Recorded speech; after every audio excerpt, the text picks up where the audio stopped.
Santo amén. Pidiendo a Nuestra Señora que ilumine este encuentro que vamos a tener de estudio, de meditación también, y que nos una cada vez más a su divino Hijo. Dios te salve María, llena eres de gracia, el Señor es contigo, bendita tú eres entre todas las mujeres, y bendito es el fruto de tu vientre, Jesús. Santa María, Madre de Dios, ruega por nosotros los pecadores, ahora y en la hora de nuestra muerte. Amén. Sagrado corazón de Jesús. Inmaculado Corazón de María, sed la salvación del alma mía. San José, ruega por nosotros. En nombre del Padre, del Hijo, y del Espíritu Santo. Amén. Bueno, antes que nada, un saludo y muchas gracias por la paciencia. Yo sé que no es fácil perseverar en medio de la intermitencia, porque de hecho sí tuve diferentes actividades. Bien le comentaba yo a la dirección de la academia con todo eh, lo de la elección del Papa, etcétera. Estuve participando en varias actividades y noticieros, programas. Bueno, el caso es que aquí en Colombia tenemos algo, me disculpan lo coloquial, pero a uno se le hace, cuando algo es muy especial, uno dice, se me hace agua la boca. Y se me hace agua la boca no solamente cuando es algo, digamos, comestible, gastronómico, no, a mí se me hace la agua la boca ir a esquiar, conocer una montaña lindísima, una playa espectacular, un castillo, una catedral, se me hace agua la boca. Yo les confieso entonces que a mí se me hace agua la boca contarles lo que les voy a contar hoy, o lo que les voy a compartir, que ustedes están viendo ya en pantalla, yo creo que lo ven muy bien. Y que vamos a comenzar a meditar, a estudiar sobre lo que significa el cuerpo de nuestro Señor Jesucristo. A mí me dicen el cuerpo de nuestro Señor Jesucristo, de alguna manera yo me remito a lo que la iconografía me viene presentando a lo largo de la historia. Mm. Todo lo que significa arte, pintura, lo que las primeras comunidades cristianas dejaron, por ejemplo, en las catacumbas. De alguna manera, en continuidad con lo que se pensaba de lo que podía ser una divinidad, joven, lleno de vida, etcétera, relacionaban a un joven imberbe, sin barba, a nuestro Señor, un poco ligado a algunas divinidades de la antigüedad. Bueno, los primeros cristianos estaban saliendo de una fuerte presión pagana, inclusive dentro del mismo pueblo judío, había una decadencia total. Por eso el terrible pecado de haber entregado a nuestro Señor Jesucristo. Bueno, eso no nació con los fariseos, ¿no? Eso venía mm, consolidándose desde varios siglos atrás porque se había concebido a un Mesías diferente a lo que era en realidad el Mesías y lo que fue nuestro Señor en su vida terrena. Entonces, uno se imagina algo de nuestro Señor Jesucristo hablando del cuerpo y uno ve una pintura que camina por Galilea, camina por Jerusalén, va por aquí, por allá, cabellos largos. La imagen que mejor representa y que no hace parte de la iconografía, sino de una de las reliquias más grandes de la cristiandad, tan grande y de tan profundo y grandioso misterio y grandeza, que es llamada el quinto evangelio. No tenemos los cuatro evangelios, Lucas, Mateo, Marcos y Juan. El quinto evangelio es la sábana santa, aquella tela con la cual cubrieron el cuerpo de nuestro Señor. Recuerde que lo cubrieron hacia lo largo, pasando por la cabeza, el pecho, piernas y por debajo envolviendo a nuestro Señor. ¿Sí? Esa sábana santa que hoy está en Turín, que la han visitado varios papas y que está extendida de un extremo a otro, cuando uno la ve en Turín, la sábana santa, yo creo que todos la conocen, pero de igual manera voy a poner aquí, a ver si les puedo, yo no sé si van a verlo ahí, sábana santa. Yo les voy a mostrar donde ustedes pueden encontrar. Es más, yo veo aquí los que están de la academia que me recuerden para invitar a un experto en la sábana santa, al doctor Jorge Rodríguez. Él hizo una tesis de doctorado sobre la sábana santa de Turín. Y tienen un instituto internacional que es el Instituto Internacional de Sindonología. O sea, que estudia la sábana santa. La síndone eh, significa, es una palabra griega que significa sábana, ¿no? Ustedes están viendo ahí la pantalla donde aparece la sábana santa, ¿no? Sí, profesor. Sí se ¿Ah, ve. sí? Ah, Sí, bueno, sí. esta, por ejemplo, esta es la sábana santa de Turín. Aquí está, por ejemplo, la media sábana santa. Aquí está la media porque ustedes ven donde yo estoy pasando el cursor. Yo no sé si ustedes ven ahí el mouse, creo que sí. Sí se ve, Eh, se ve. bueno, en ese mouse yo estoy poniendo la división entre lo que es el frente de nuestro Señor y la espalda de nuestro Señor. Ahí se me fue para otro lado. Aquí está. Aquí está el frente de nuestro Señor. Ven los brazos, las manos están cruzadas, las piernas, todas las marcas de la sangre derramada por nuestro Señor. Aquí las quemaduras del cofre donde estaba guardada la sábana santa, que fue una gota de metal hirviendo que atravesó la sábana, entonces la perforó. De ahí estas, digamos, estos remiendos que tiene la sábana santa. Y este es el icono, digamos, auténtico del rostro de nuestro Señor, porque hagan de cuenta ustedes una fotografía. Cuando el fotógrafo Secondo Pia, italiano, tomó por primera vez una foto a esta reliquia, no se veía así. O sea, si uno ve la reliquia de frente en Turín, ve una mancha, no se entiende bien qué es. Pero cuando él le tomó foto, como la sábana es el negativo, cuando él tomó la foto, en los negativos, entonces, si no todos los que están aquí, la mayoría nos tocó con rollo. Uno tenía el rollo fotográfico y cuando usted tomaba la foto le quedaba el rollo de negativo. Usted veía así, más o menos distinguía qué era, ¿cierto? Pero el negativo del negativo, o sea, el negativo de la sábana santa, cuando él fue a ver el rollo sin revelar, el rollo de las fotografías, se veía patente la imagen de nuestro Señor Jesucristo. Porque la sábana resulta que la sábana es un negativo de nuestro Señor. Fue lo que quedó impreso en la sábana a partir del momento de la resurrección. Por lo tanto, este es la sábana santa de Turín, es la imagen por excelencia de nuestro Señor Jesucristo. Aquí entonces hay una alegoría muy interesante que me parece muy bonita.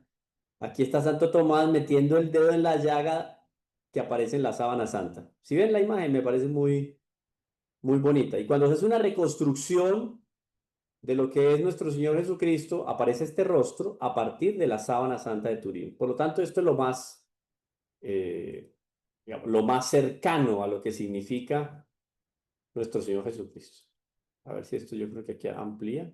Pues, creo que está cargando. Entonces, hablamos de nuestro Señor Jesucristo, no se imagina lo que las pinturas dicen, muy bien, pero más que eso, lo que la sábana santa dice. Por eso el quinto evangelio, porque me habla de lo que es nuestro Señor como ninguna otra imagen. Ah, aquí está. Si ven la sábana, cómo cubría a nuestro Señor. Sí, profesor. Aquí el análisis que se ha hecho de la sábana santa, la sangre coincide con la de nuestro Señor. El recorrido que históricamente se define en torno a la sábana santa, que pasó de aquí a allá, que la tuvo tal rey, que estuvo por no sé dónde, que fue aquí y allá. Todo eso está comprobado con la misma sangre en la sábana santa, con el polen en la sábana santa.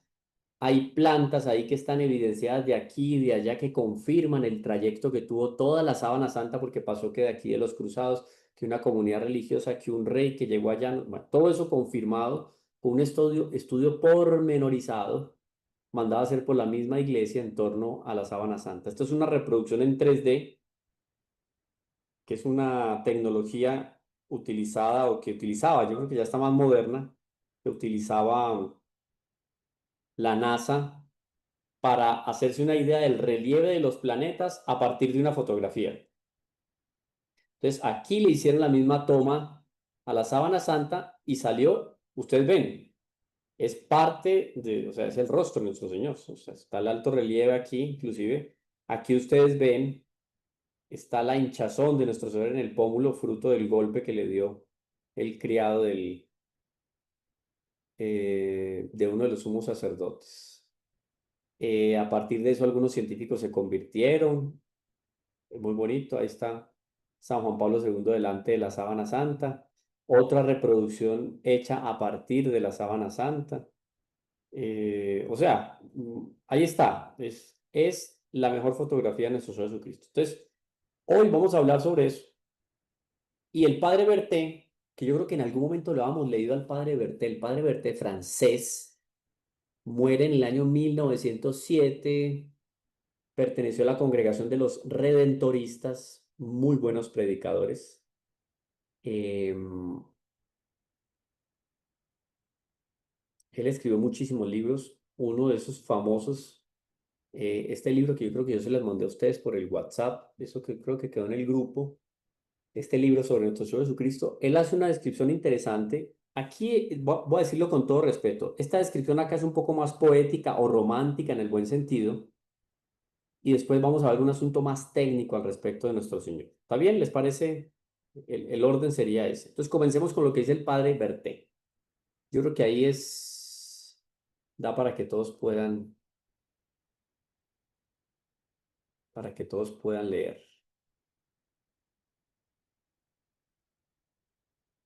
Todo en la creación estaba dispuesto para que en el momento oportuno y en el lugar oportuno el Mesías se manifestara. O sea, no fue por casualidad que nació en Belén. No, es que hubiera podido nacer no sé, en la Hispania.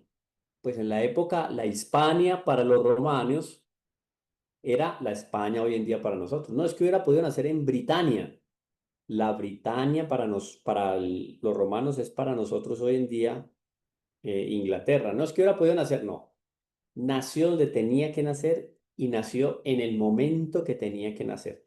Yo creo que eso inclusive ya lo habíamos visto en una clase cuando hablábamos al respecto del momento oportuno de la encarnación y del nacimiento del Verbo, que no ha podido ser antes, ni había podido ser después, porque no perseveraban, ni antes porque no estaban preparados, ni inmediatamente después del pecado original, porque convenía que hubiera un tiempo de purificación, de penitencia, etcétera, etcétera. Entonces, todo se dio en el momento que era. Entonces, la naturaleza, la creación, había hecho de la ciudad en que Jesús iba a pasar su juventud. ¿A cuál ciudad se refiere? Por algo nuestro Señor tenía partida la barba y partido el cabello. Nazaret.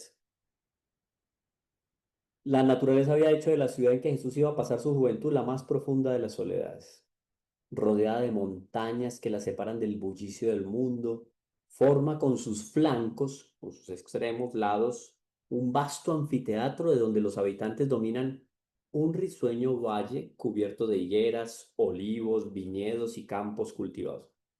Imagínense ustedes el paisaje ya creado por él mismo. El mismo Dios había dispuesto que todo el paisaje, los frutos, los animales que ahí iban a encontrarse en Nazaret, que iban a estar en Galilea en general, en Judea, iban a convertirse en punto de referencia y en un pretexto para que la predicación de nuestro Señor tuviera una mayor riqueza.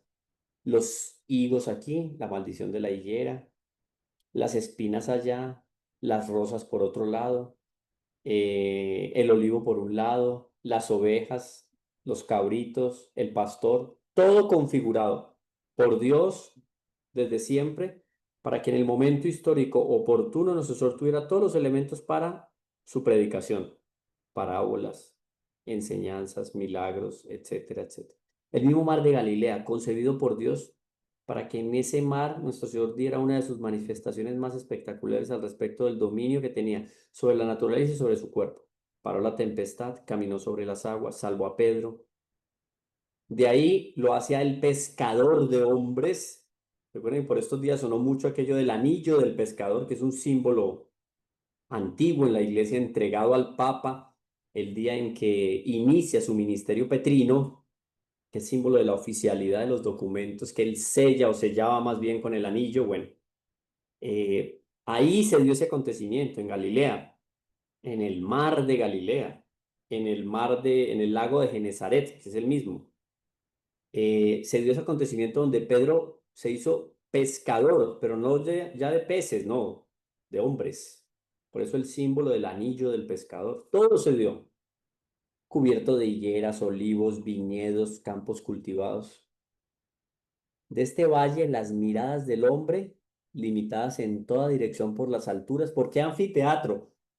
Porque quedó como un teatro. como si las montañas fueran las paredes, ¿cierto? Y Nazaret, que era una planicie muy grande, se convertía como en el teatro. Aquí fue donde Jesús quiso inaugurar el reino de Dios antes de predicarlo a los hombres. Entonces, así como Dios dispuso todas las cosas en la naturaleza externa, dispuso también todas las cosas en la naturaleza humana de nuestro Señor, que iba a ser asumida por la segunda persona de la Santísima Trinidad. ¿Entienden el contexto, cierto? Nos vamos ubicando bien. Sí, profesor. Lo veo por aquí. Perfecto. Cada uno muy interesante que vaya escribiendo en el chat. Perdón que se me fue esto aquí. Que vayan escribiendo en el chat de qué ciudad y de qué país están conectados para la clase. Si Me gustaría usted lo mucho. desea, lo habilitamos al chat porque lo Sí, tenemos deshabilitado. por favor, sí, me gustaría saber Bueno, de quién están conectados. bueno, cómo no, profesor, como usted quiera. Sí, Gracias. Bueno, entonces ya tenemos el contexto. Nuestro Señor Jesucristo quiso inaugurar en ese lugar el reino de Dios antes de predicarlo a los hombres. Vamos a ver un poquito mm, el contexto también espiritual del momento y de alguna manera social. Desde la caída de nuestros primeros padres, pecado original, en lugar de hacer reinar a Dios en su corazón, los hijos de Adán se miraban ellos mismos como dioses, sin reconocer otros mandamientos que los imperiosos deseos de sus criminales pasiones. Ese era el contexto en el cual nuestro Señor se había encontrado al pueblo de Israel. ¿Cuántos siglos hacía que Él, Dios Hijo, que su Padre, Dios Padre, y que Dios Espíritu Santo venían educando, formando y preparando para la venida del Mesías? El nuevo Adán venido a la tierra para restablecer el reino de Dios, Jesús quiso mostrar a todos en su persona el tipo perfecto del hombre enteramente sometido al Padre Celestial. Por eso es que nuestro Señor va a decir, sed perfectos como mi Padre Celestial es perfecto. Es perfecto. Hay que procurar la perfección.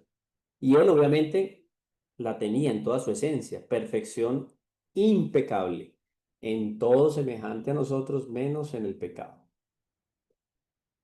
En lugar de seguir las inspiraciones del orgullo y erigirse en divinidad, como ya habían hecho a muchos del pueblo judío, y especialmente las autoridades religiosas, en su gran mayoría, si no todos, se le vio, siendo el hombre Dios, tomar la figura de un humilde siervo y someterse a su padre hasta el punto de no tener otra voluntad que la suya. Imagínense, de tal manera nuestro Señor se sometió a San José, que nuestro Señor se sometía, claro, de niño, de adolescente, ya de adulto, obviamente diferente, pero de niño, de adolescente, sometido en todo a San José, a Nuestra Señora. O sea, su voluntad, que es parte de su naturaleza humana, la voluntad. Después vamos a ver un poco lo de las voluntades de nuestro Señor, así como vemos las inteligencias. ¿Se acuerdan las cuatro inteligencias? Bueno, Él se sometió a tal punto a su Padre que no quiso tener otra voluntad que la suya. Todavía más, siendo el creador del cielo y de la tierra, obedecía a José y María, criaturas suyas, como a Dios mismo. Y no solamente no cometió falta alguna, sino que rompió abiertamente con los vicios que impulsan al hombre caído a conculcar los divinos preceptos. O sea, rompió con todos los parámetros. Y eso se empezaba a comentar ya, desde el momento en que tenía ya una independencia más o menos total de sus padres, de Nuestra Señora y de San José. Él frecuentaba aquí y allá, hablaba con fulano, con sutano. Obvio que no se quedó en la casa encerrado hasta los 30 años. ¿Cuántas veces no fue al templo hasta los 30 años? Tenía que ir por lo menos una vez al año. Nuestro Señor fue, obviamente, no solo la que nos relatan los evangelios en que estuvo a los 12 años, que fue a cumplir, digamos, el precepto de hacer su primera visita solemne como hombrecito, ¿no? En el buen sentido al templo. Nuestro Señor siguió visitando el templo y ya se empezaba a hablar de nuestro Señor. ¿Quién es este? Miren cómo habla. Qué propiedad y qué autoridad con la que dice las cosas, o sea. Y la gente empezaba a comparar. Este hombre no tiene nada que ver porque lo que predica, miren cómo coincide con lo que él vive. Que ya de Nazaret dicen esto y aquello de él. Nunca nadie se atrevió, perdón, a poner un lunar en la imagen de nuestro Señor Jesucristo. Riquezas y magnificencias codiciadas por la avaricia, honores y placeres buscados por la ambición y la lujuria, todos estos falsos dioses fueron despreciados por él, como los eternos enemigos de aquel, con A mayúscula, que exclusivamente tiene derecho a reinar sobre los corazones. Nacido en un establo, vivió en una pobre habitación de 30 pies de largo por 12 de ancho, terminada por una gruta de pequeña dimensión, arrimada a la colina y tallada en los flancos de la roca. La idea de lo que sería el pesebre en su momento, ¿no? Con datos históricos de la tradición, etcétera. Entonces tenía 30 pies de largo por 12 de ancho, es una pequeñita. Jesús no tuvo otro palacio en este mundo. Pues los Reyes Magos fueron a buscarlo al palacio de Dios, ahí no estaba. Nuestro Señor nació en la gruta de Belén y después de ahí muy seguramente pasó a vivir o en una casa en Belén o a Nazaret. Pero los Reyes Magos muy seguramente no llegaron a la gruta de Belén. Fue más adelante. Pues ya se habían trasladado de ahí. Lejos de halagar su cuerpo y procurarle placeres y reposo, tenía siempre presente que Dios había ordenado al primer hombre ganar el pan con el sudor de su frente. Y desde muy temprano, el propio nuestro Señor, la segunda persona de la Santísima Trinidad, que asume la naturaleza humana, se dedicaba al trabajo bajo la dirección de ¿quién? De San José, su padre adoptivo. Y mientras Nuestra Señora se ocupaba en los cuidados domésticos, él acompañaba en el taller a San José. Sus manos divinas manejaban el hacha y la sierra, y sus hombros se encorvaban bajo la pesada carga. Ni sus parientes ni sus conocidos sospechaban que en aquel obrero vestido como los de su condición. Eso sí, no nos podemos imaginar a un nuestro Señor sucio y harapiento con la ropa, no, como es la ropa de trabajo, se ponía las peores túnicas, no, sin pecado original, o sea, eso de andar nuestro Señor sudoroso, mal encarado, bostezando, pues disculpen, podría ser hasta irreverente imaginarse a nuestro Señor así, nada, sin pecado original. Entonces, esa imaginación hay que dominarla en función em, de la veneración que hay que tener para con el cuerpo, los modales, las expresiones de nuestro Señor. Nunca dejó de ser Dios, siendo totalmente hombre, nunca dejó de ser hombre y nunca dejó de ser Dios. Pero nunca hubo una manifestación de naturaleza caída en su naturaleza humana, jamás. Eh, Nadie sospechaba que en aquel obrero vestido como los de su condición y tratado como uno de ellos, los ángeles del cielo reconocían y adoraban al Hijo de Dios.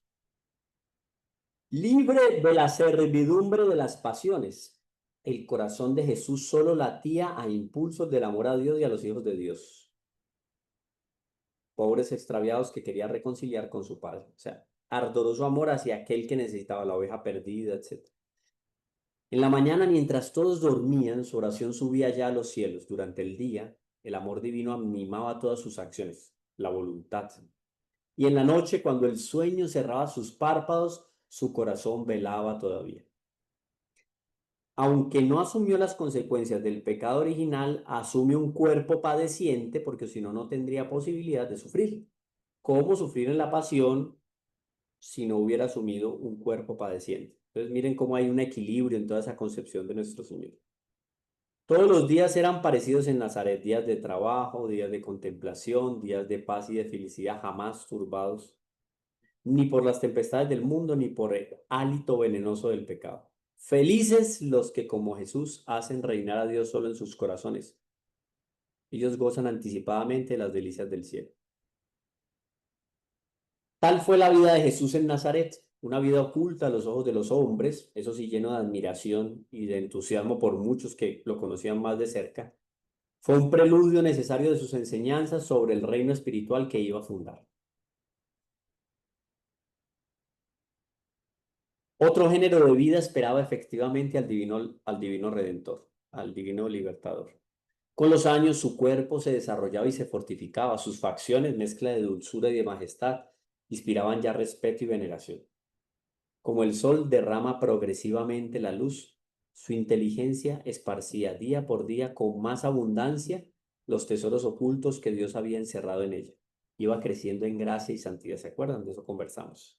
La gracia brillaba en su frente, la bondad en todas sus palabras, la nobleza en su porte y maneras, la corrección en todas sus acciones.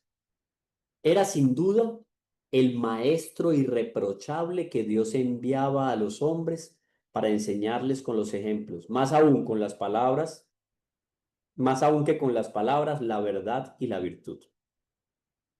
Hagan lo que ellos dicen, pero no lo hagan lo que ellos hacen, decía nuestro Señor reclamando el comportamiento incoherente que tenían los sacerdotes y autoridades religiosas de la época. Así transcurrieron en aquel paraíso terrestre de Nazaret. En eso se convirtió Nazaret durante la vida de nuestro Señor. Ya era un paraíso porque ahí vivía Nuestra Señora. Y posteriormente aún más paradisíaco con la presencia de nuestro Señor y de San José.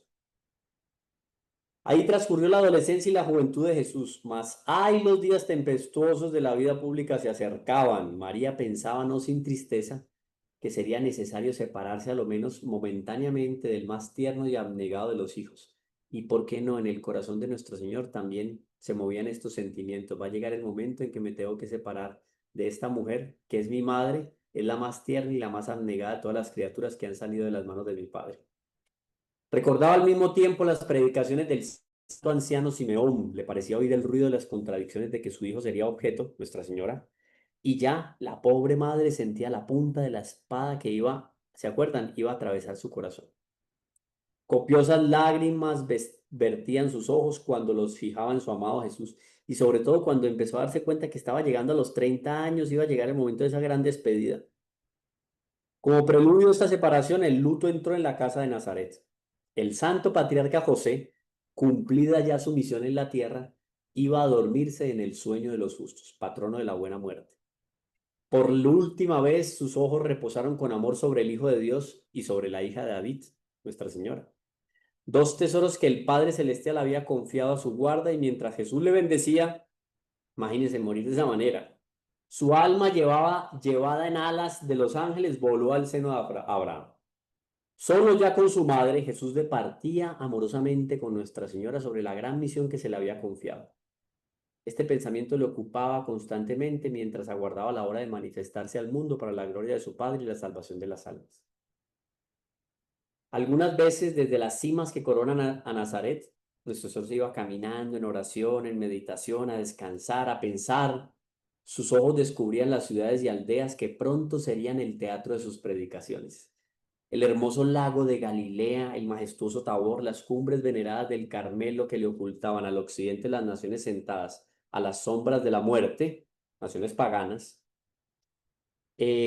Sus miradas divinas divisaban en el lejano horizonte, en las riberas del océano, los numerosos pueblos que vendrían a Jerusalén a venerar su sepulcro, esa visión profética, Dios, la segunda persona de la Santísima Trinidad. Y su pensamiento se fijaba de paso en aquella Roma, futura capital de su imperio, donde iba a vivir aquel hombre que iba a ser su vicario hasta el fin de los tiempos, Pedro, a cuya cercanía los ángeles transportarían más tarde la santa casa de Nazaret, en Loreto, donde está hasta hoy en día la casa de Nazaret, donde vivió Nuestra Señora y donde vivió nuestro Señor. Entonces, nuestro Señor, devorado de un santo celo, oraba por las innumerables millones de almas llamadas a formar el reino de Dios, la Iglesia, y pedía a su Padre apresurar el día en que fuera dado a anunciar al mundo del Evangelio la salvación. Hasta ahí. ¿Alguna pregunta? Si usted necesita que abramos los micrófonos, Bueno, profesor. pero sí se puede o no. Sí, Usted nosotros en me las trae. clases hacemos que levanten la mano virtual y vamos abriendo de a uno el micrófono. Listo, Puede ser. perfecto. Entonces escuchemos a ver quién tiene de pronto alguna pregunta sobre esta primera parte, porque nos vamos para la segunda. Es un poco más técnica, pero no deja de ser igual de maravilloso. Bien, hermanitos, entonces, si ustedes quieren ir levantando la mano, vamos a grabar entonces hasta acá. Llegamos y dejamos de grabar. ¿O usted quiere que grabemos las preguntas, profesor? No, grabémoslas, sí, grabémoslas. Bueno, como usted diga. Hermanitos, vamos levantando las manos, cada uno que quiera hacer una consulta, una pregunta, que le haya quedado alguna duda, por favor, levantamos la mano virtual. O si no, seguimos. Vamos para adelante. Creo que no es cierto. Parece que no hay preguntas, profesor. A ver si tenemos una pregunta de Rosa Elena. Ahí le vamos a abrir entonces el micrófono. Si se puede, no sé si es posible la cámara, si Rosalena tiene la cámara para que la veamos y podamos conversar. Buenas tardes. Rosa, sí, ¿puede abrir su cámara para que el profesor la pueda ver? Ah, Perdón, está deshabilitada, Camilo, la función de las Ya la cámaras habilita. por No, entonces, seguridad. listo, no, vamos adelante entonces como se pueda. Te escuchamos, Rosalena. La escuchamos, ok, hermanito. gracias. Ok. Bueno, quería preguntar acerca de la sábana santa, entonces no, la sábana santa no es un dogma, ¿verdad? No, la sábana santa siendo una reliquia, digamos que es parte del tesoro espiritual de la iglesia de alguna manera, pero también es una confirmación científica de la veracidad de la existencia de un hombre de hace 2000 años que dividió la historia en dos. O sea, eso nadie tiene cómo negarlo hoy porque la veracidad de la antigüedad de la sábana santa, como de la, pongo entre comillas, coincidencia entre todo lo que narra la sábana santa y lo que nos narran los evangelios, que o los evangelios los escribieron viendo la sábana santa o la sábana santa la pintaron los evangelistas cuando escribían cada uno de sus textos. O sea, es una evidencia científica de la existencia histórica de un hombre llamado Jesús de Nazaret. La flagelación está comprobada, las posiciones que tomaba en la cruz fue analizado por médico forense. Entonces, por eso llamado el quinto evangelio, digamos, una manera de exaltar la riqueza y el valor de esta reliquia. Sin embargo, yo puedo ser católico y decir, yo en la sábana santa no creo, no hay ningún problema. Usted no peca por eso, Ajá. no hay novedad, digamos, ¿cierto? En ese sentido. Pero ¿cómo cerrar los ojos y decir no a semejante belleza? Es que no solamente es piadosa, no solamente está cargada de una fuerza en la tradición, sino que, como digo, científicamente también está comprobado que coincide con todos los relatos evangélicos sobre la vida, sobre, perdón, la pasión y muerte de nuestro Señor Jesucristo. ¿Está bien? Entonces, por eso la importancia que tiene en todo el contexto de la iglesia. Bien, ¿algún otro hermanito tiene alguna duda? ¿Quiere hacer una pregunta? Por favor, levante su mano.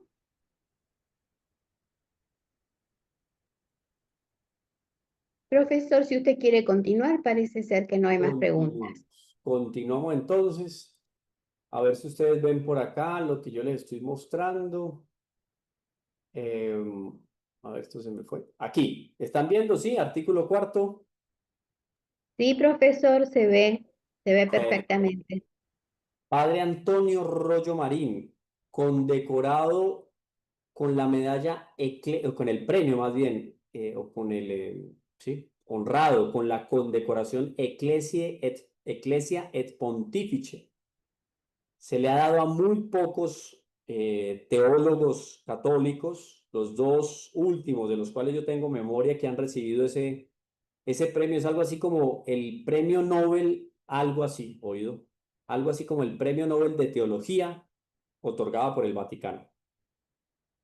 Ha sido otorgado al padre Antonio Rollo Marín por su contribución a la teología y a Monseñor Joas Cognamiglio Cladías también, protonotario apostólico y fundador de los Heraldos del Evangelio. Padre Rollo Marín Dominico, Monseñor John, fundador de los Heraldos del Evangelio. Esa medalla Pro Ecclesia Pontifice es una medalla que certifica, digamos, el nivel de cultura teológica y de aportes a la teología hecho por este hombre, Padre Rollo Marín. Todo lo que ustedes encuentren de textos del Padre Rollo Marín, Antonio Rollo Marín Dominico, es una maravilla. Eso no duden en comprarse un libro, no duden en, es maravilloso. Él, por ejemplo, fue a varios países en Hispanoamérica, en España, lo hacía también. Llenaba estadios, o sea, él predicaba y llenaba estadios. Aquí en Medellín, si no estoy mal, estuvo dos veces en Colombia. Una de ellas estuvo en Medellín y llenó el estadio, la Plaza de Toros fue en Medellín.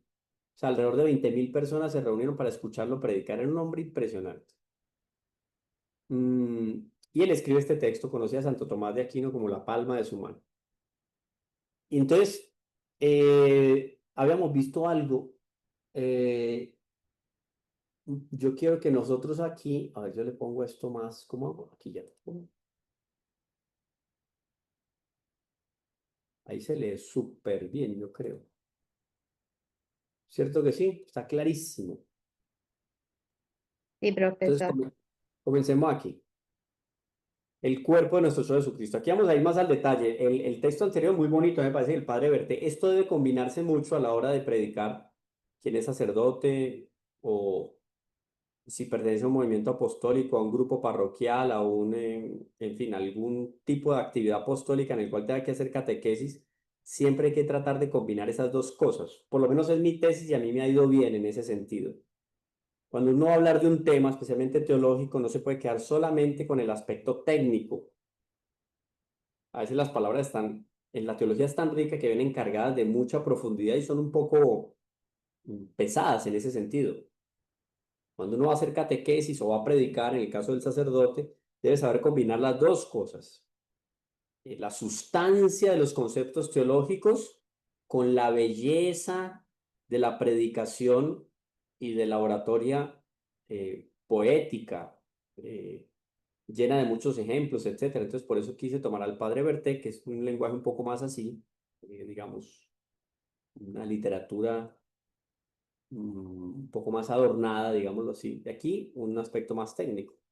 Complementa, entonces ustedes se van haciendo una idea más completa de lo que significa el cuerpo. Entonces, no cabe duda de que el cuerpo de nuestro Señor Jesucristo debió ser perfectísimo desde todos los puntos de vista.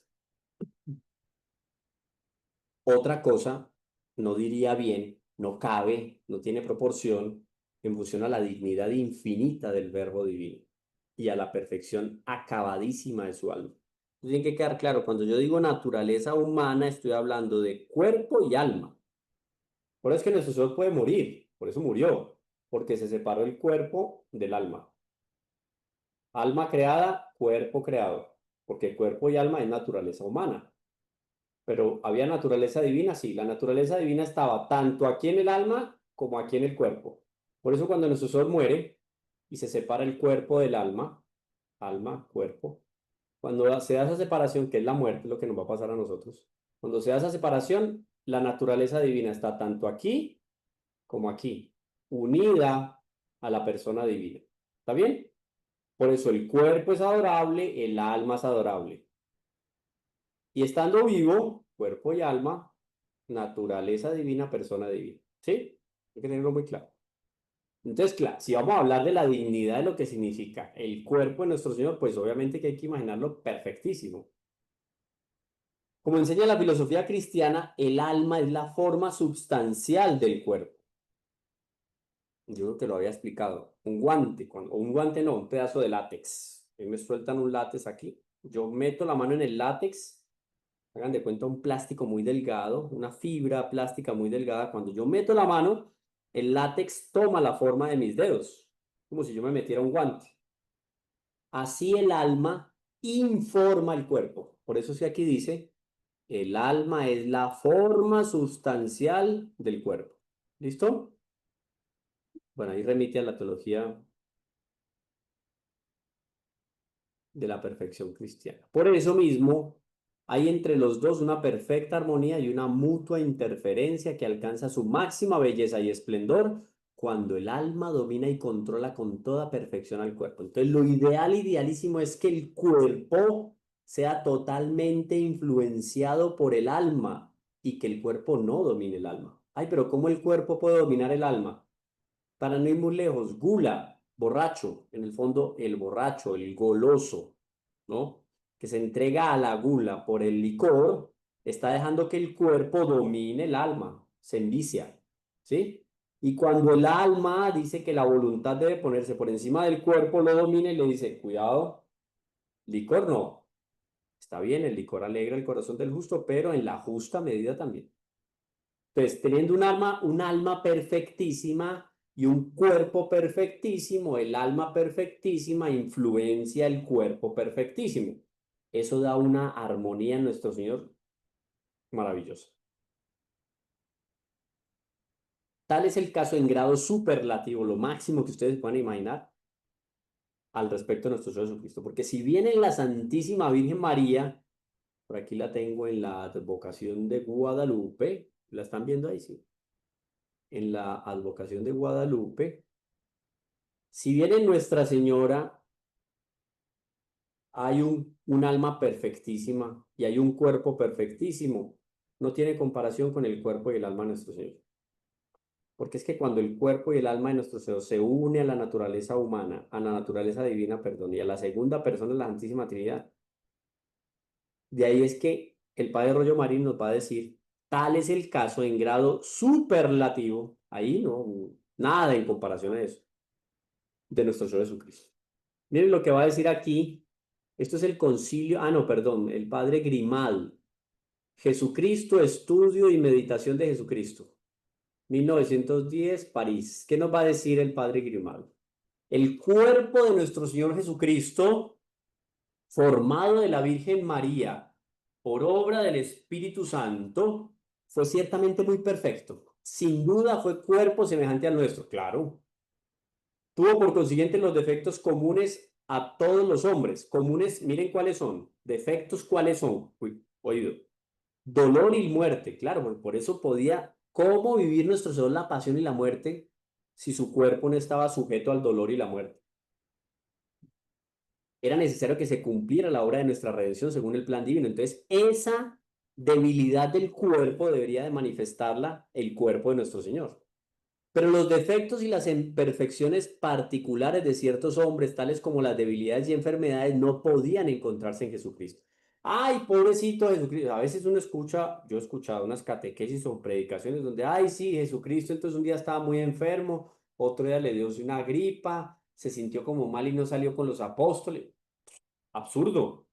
No tiene sentido imaginarse eso al respecto de nuestro Señor Jesucristo. Absurdo. Ninguna debilidad ni enfermedad.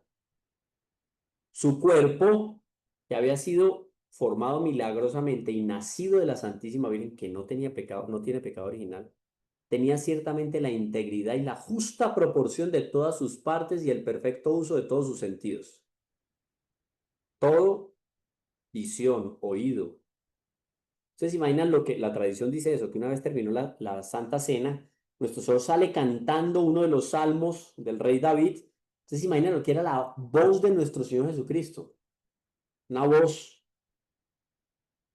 pobres, bueno, hoy en día son pocos los que se pueden llamar de verdaderamente cantantes o cantautores. Voz de nuestro Señor, o sea, inigualable por ninguna en la historia de la humanidad. Perfecto. Visión aguda, perfecta, aguileña. Fuerza de nuestro Señor. No se puede imaginar tampoco como un superhéroe, ¿no?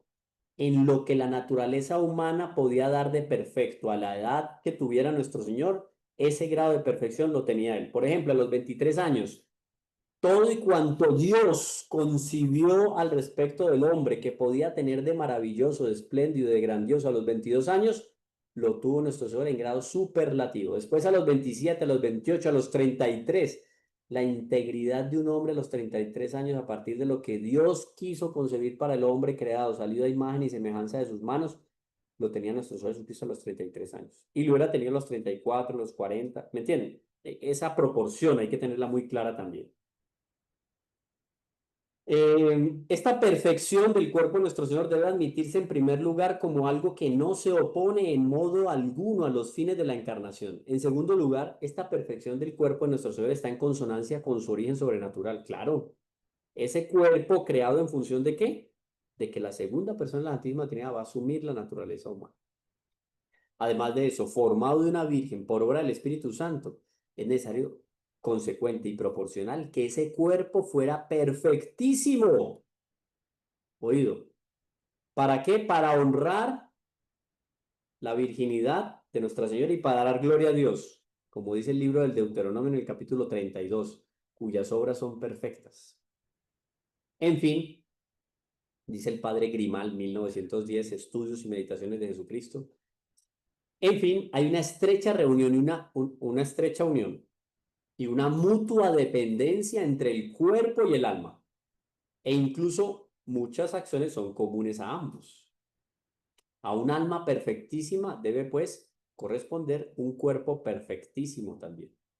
El alma de Jesucristo, de cuyas perfecciones inmensas hemos hablado ya, exigía entonces, por lógica y por proporcionalidad, una excelencia también. Excelente y perfectísima el alma, excelente y perfectísimo el cuerpo.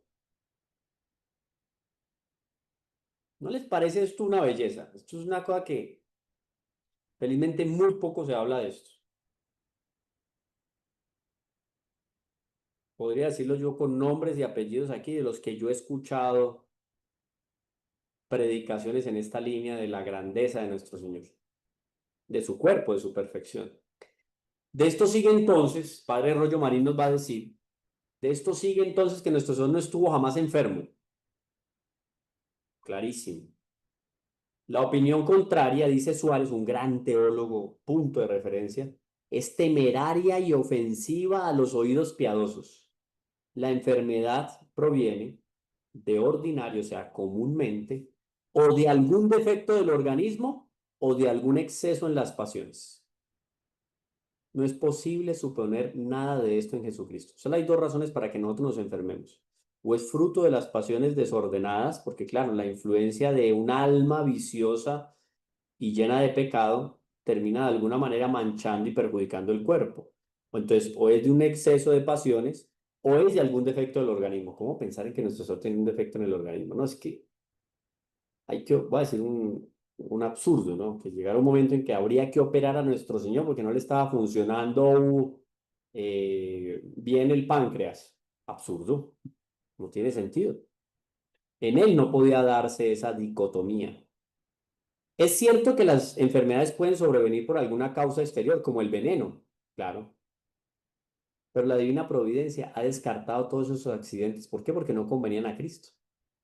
La vejez, añade el gran teólogo Suárez, es también por sí misma causa de alguna enfermedad, claro. Cuando uno llega a la vejez, en el fondo es una enfermedad que aqueja todo el cuerpo. Hay debilitamiento, ¿no? Y varias consecuencias que trae la vejez que son lógicas. Disminución de la fuerza, disminución en la capacidad de la memoria, etcétera. En el fondo, la vejez termina siendo eso. Hoy en día, el mundo contemporáneo quiere vestir, no me acuerdo esta descripción, escuchen bien lo que voy a decir, esta descripción me parece muy interesante. A una persona ya mayor, a un anciano venerable, que debe brillar por su sabiduría y por su patriarcalidad soberana. Hoy en día la revolución cultural y el demonio de tal manera ha querido deformar lo que significa experiencia, sabiduría, que a la persona grande, adulta, la hace vestirse como un niño o una niña ridícula. No le hace valorar lo que ha ganado con el tiempo de vida, que en el fondo es la experiencia, más que la fuerza que haya podido desarrollar. Es la inteligencia, pero es una inteligencia superior, la sabiduría, la experiencia, el dominio sobre sí mismo. Entonces la vejez, añade Suárez, es también por sí misma causa de alguna enfermedad, pero Cristo quiso morir en la cruz en la fortaleza de la edad, 33 años, por eso la plenitud. Se puede concluir también que nuestro Señor era una belleza perfecta. Algunos autores han tenido el mal gusto de negarlo, pero otra vez, dice Suárez, lo han hecho temerariamente y sin razón. El común sentir de los santos es que el cuerpo del Salvador fue de una belleza perfecta. Esto también lo dice Suárez. Suárez, sí. Un gran número de santos padres y doctores, San Agustín, San Juan Crisóstomo, San Bernardo de Claraval, se han complacido en interpretar como alusión a la belleza del cuerpo de Cristo estas palabras del Salmo 44. Eres el más hermoso de los hijos de los hombres, nuestro Señor. Naturaleza humana impecable. Otros muchos, sin hacer la aplicación de este texto, exaltan, sin embargo, la incomparable belleza de Jesús. Este creo que es San Agustín, San Jerónimo. San Jerónimo nos va a decir, Cristo es el más hermoso de todos los hombres. Virgen, nacido de una virgen. No traía su origen las pasiones, o no traía en su origen. No, perdón, no traía su origen, eso sí, Nuestra Señora, claro. No traía su origen de las pasiones humanas, sino de Dios. Las objeciones contra la belleza de Cristo, esta belleza aquí es física, pero la consideración moral de la belleza de nuestro Señor, obvio que rompe todos los esquemas. ¿Quién más bello moralmente que nuestro Señor? No tiene sentido, nadie, incomparable. Las objeciones contra las bellezas de Cristo son fáciles de refutar. Cuando Isaías dice que el Salvador estará sin brillo y sin belleza, se refiere ciertamente a la pasión de nuestro Señor, al sufrimiento, a su dolor, anunciada por el profeta en este lugar, Isaías, en la cual la belleza de Cristo fue oscurecida y desfigurada a causa de que las flagelaciones, de los insultos, de los vejámenes que recibe nuestro Señor, fue desfigurada por el polvo, por el sudor y por la sangre que cubrían su rostro y su cuerpo sagrado, latigazos. Los que pretenden que una perfecta belleza no convenía a la modestia de Cristo, ay, no es que él era tan humilde que no, no. Esos hombres, esas personas que pueden pensar eso, parecen ignorar que la belleza humana es de diferentes géneros. Esto es muy interesante. Hay ciertas formas de belleza que tienen algo de frívolo, de mundano y aún de sensual. Es como la belleza, el concepto de belleza que se vende hoy en día. La mujer entre más se echa cosméticos encima, estilo payasesco, y más se pone implantes que deforman su cuerpo, acredita que es más bella. Eso no es belleza. Tiene una belleza diferente, una belleza que inclusive puede tener una religiosa de 90 años en un convento de clausura. Es bella, porque es un alma que ha luchado contra el pecado y el vicio durante muchos años, que está viviendo en el sacrificio de la clausura. Es bella, a pesar de los 1000 y un dobleces que pueda tener su piel. Pero existen también otras formas de belleza que se compaginan muy bien con la gravedad y la modestia. Añadamos que la belleza augusta de Cristo estaba regulada por la modestia de sus acciones, de todos sus movimientos y también por la austeridad de su vida. Santo Tomás de Aquino, el doctor Angélico, dice lo siguiente: Cristo estaba dotado, esto es muy importante, esto es la segunda, tercera parte de la Suma Teológica.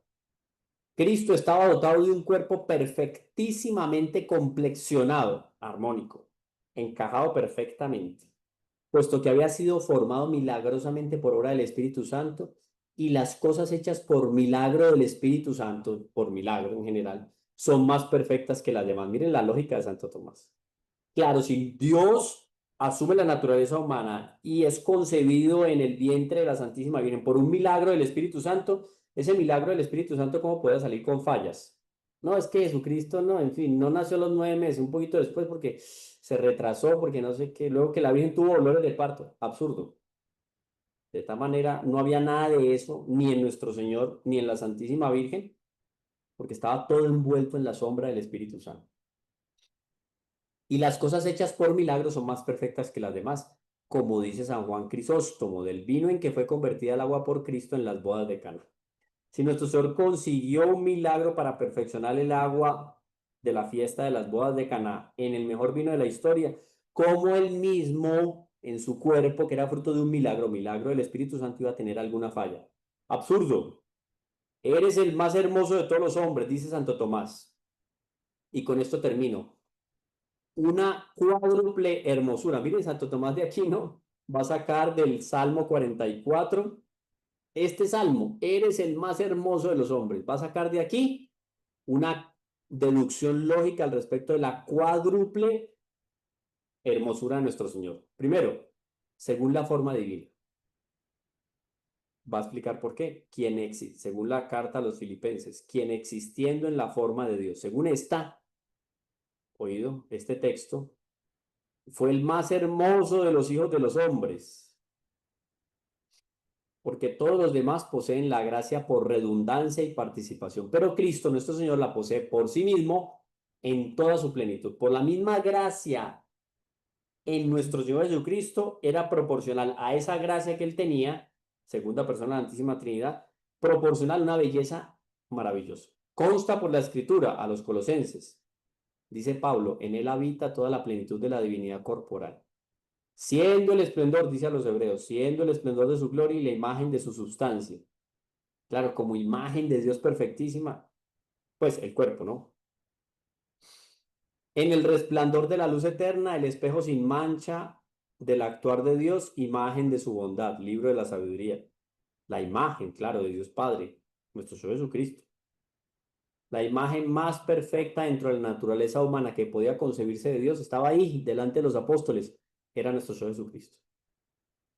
B, según la justicia y la verdad. Bendiga Yahvé, sede de la justicia, monte de santidad, lleno de gracia y de verdad. Juan 1:14. Según la honesta conversación, primera carta de Pedro, sirviendo de ejemplo al rebaño. ¿Cómo servir de ejemplo al rebaño en nuestro Señor Jesucristo si no era perfecto? Y aquí entra tanto perfección física como moral. En esta forma fue el más hermoso de los hijos de los hombres, porque su conversación fue más honesta y virtuosa que la de ningún otro. Dice Pedro en su primera carta. Él en quien no hubo pecado y en cuya boca no se halló engaño. San Agustín va a escribir.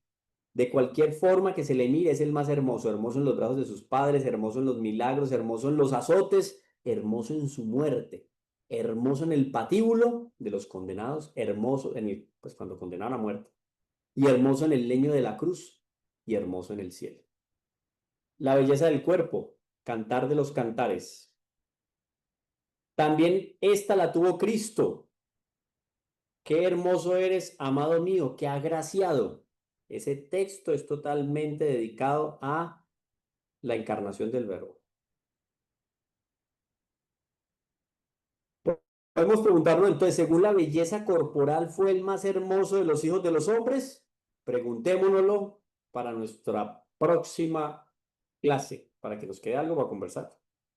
La belleza del más bello de los hombres, la belleza física y la belleza moral del más bello de los hombres. Ese es nuestro Señor Jesucristo. Ave María Purísima. Sin pecado concebida.